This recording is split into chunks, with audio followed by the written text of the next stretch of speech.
Got a guest on the horn right now that threw out the first pitch, believe it or not, at the White Sox game today, a 5-0 win over Tampa Bay. Mark Burley's perfect game was the 17th in Major League Baseball history, and we are joined by WEC star Miguel Torres here on ESPN Radio 1100. Hey, Miguel, how are you?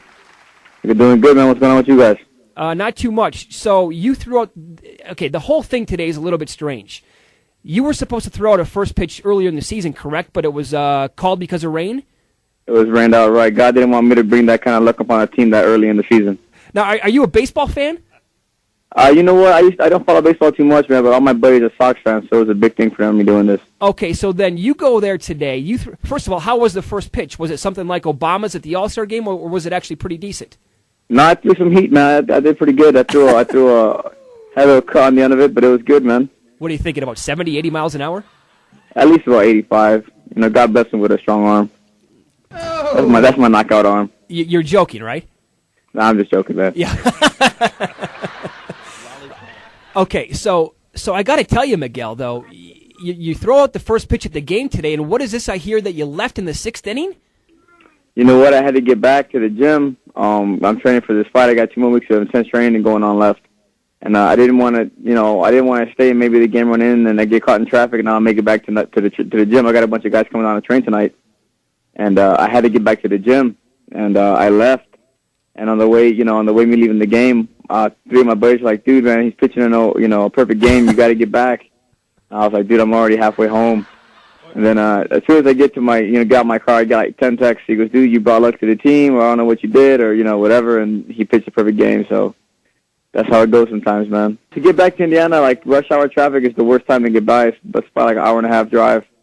And I start training at 4, and I do it train again at 7. So it's kind of, if I didn't get back by 4, I was going to be screwed. Yeah, I know that this is a big fight, and we're speaking to Miguel Torres here on ESPN Radio 1100, but can't the training, can't you put it off for a couple of minutes, maybe an hour or so? I mean, we're looking at history here, Miguel.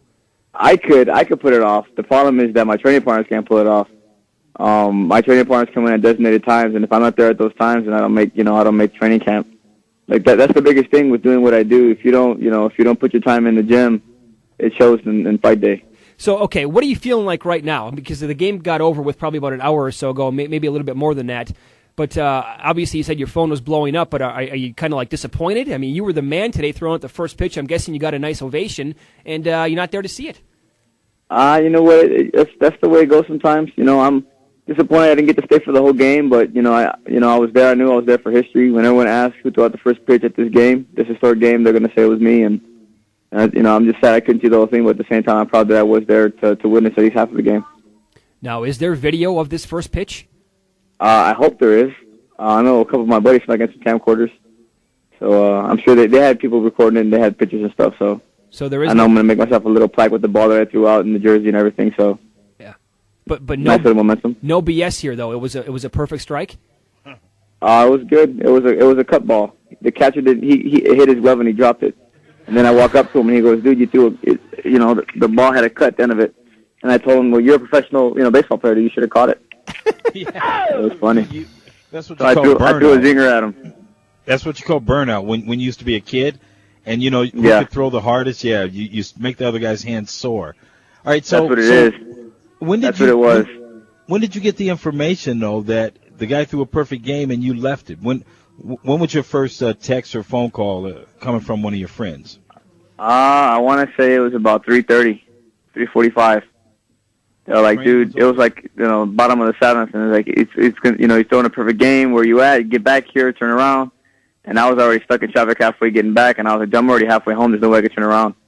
And then about 3:45, right when I was parking my car, I got the text. And I was like, dude, you picked a perfect game. You missed it. You're a jerk. You're an idiot. I got called every name in the book. Now, how many of the players for the White Sox, or for Tampa Bay for that matter, I guess, how many of those guys recognized you, knew of you? How many of those guys are fight fans? Well, the first time that I came to meet the Sox, I came down and I went down and I was hanging with the players, and more than half knew who I was, and the ones that didn't know me were talking some crap, saying, "Hey, you're kind of small, I could beat you up." And I was going to choke out one of the guys. And then it was funny because then they had internet access in the rooms. and they pulled up some of my fights. We all started watching the fights, and they had me doing like a play-by-play commentary on what I was thinking and what I was doing at the moment. So it's pretty cool.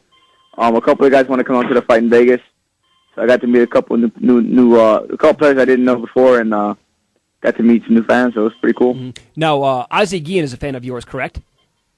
Yeah, actually, he used to eat at a restaurant that my aunt worked at every day. She was a waitress there, Phil Schmidt in Whiting, Indiana, when it was still open. It was real famous for frog legs.